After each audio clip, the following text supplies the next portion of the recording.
Class 12 भूगोल का यह दूसरा चैप्टर है, विश्व जनसंख्या वितरण, घनत्व और वृद्धि।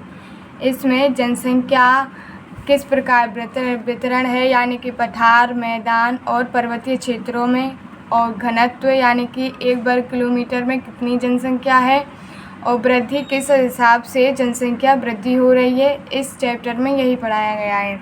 जनसंख्या किसे कहते हैं? किसी देश की महिलाओं या पुरुषों की संख्या को ही जनसंख्या कहा जाता है।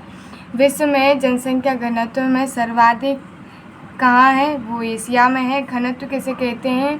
किसी देश या प्रदेश क्षेत्र की भूमि का आकार लोगों की संख्या के बीच के अनुपात को जनसंख्या घनत्व कहते हैं। जनसंख्या वृद्धि और जनसंख्या के ये बहुत इम्पोर्टेंट क्वेश्चन है। ये हर साल आता है, यूपी बोर्ड में हर साल आता है। विश्व में जनसंख्या वितरण को प्रभावित करने वाले प्रमुख कारकों का उल्लेख कीजिए।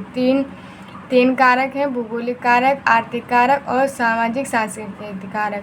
भौगोलिक कारक के ये 4 उपाय हैं: जल की उपलब्धता, भूमि आकृति, जलवायु, खनिज। जल की उपलब्धता में बताया गया है कि जहाँ जल अधिक पाया जाता है वहीं लोग निवास करते हैं। भू आकृति यानी कि पठार, मैदान और पर्वतीय क्षेत्रों में मैदानों में लोग अधिक बसते हैं। गंगा यमुना जो क्षेत्र है उसमें ही अधिकतर भारत की जनसंख्या निवास करती है।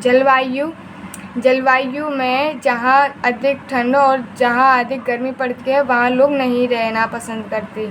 और खनिज, जहाँ खनन और औद्योगिक हैं वहाँ रोजगार उत्पन्न करता है, वहीं लोग रहते हैं जहाँ रोजगार होता है।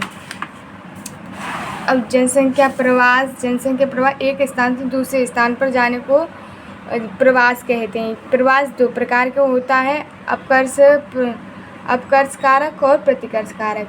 अपकर्ष कारक जो होता है, जो जैसे कि अच्छे अपनी सुविधाओं के लिए जाते हैं, रोजगार हो जहाँ ऐसे स्थानों पर जाते हैं, उसको अपकर्ष कारक कहते हैं। और प्रतिकर्ष कारक उसे कहते हैं जैसे कि महामारी आ जाए या फिर राजनीतिक अस्थिरता हो, बेरोजगारी हो, पिछड़ापन हो, ऐसे प्रवास को प्रतिकर्ष कारक कहते हैं।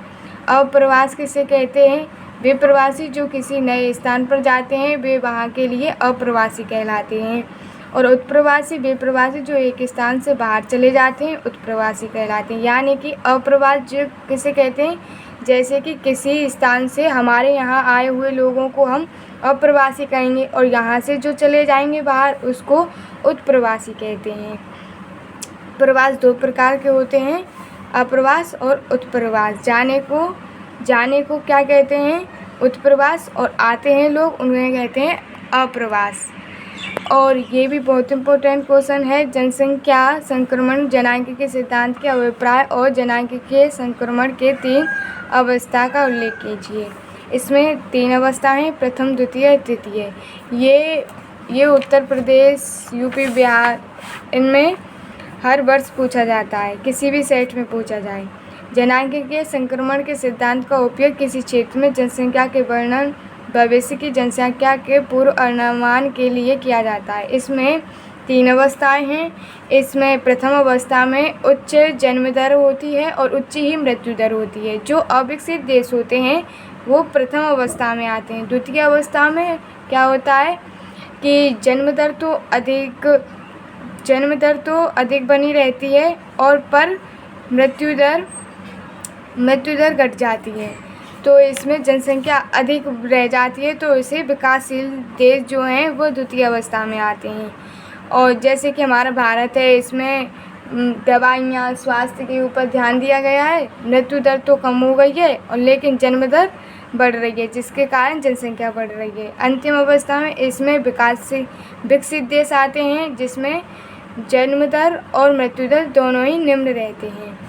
और ये अपकर्ष कारक और प्रतिकर्ष कारक जो हमने पहले बता दिए थे। जनसंख्या के 3 घटक मृत्यु दर, जन्म दर ये और प्रवास, ये 3 घटक हैं, जनसंख्या के परिवर्तन के घटक हैं।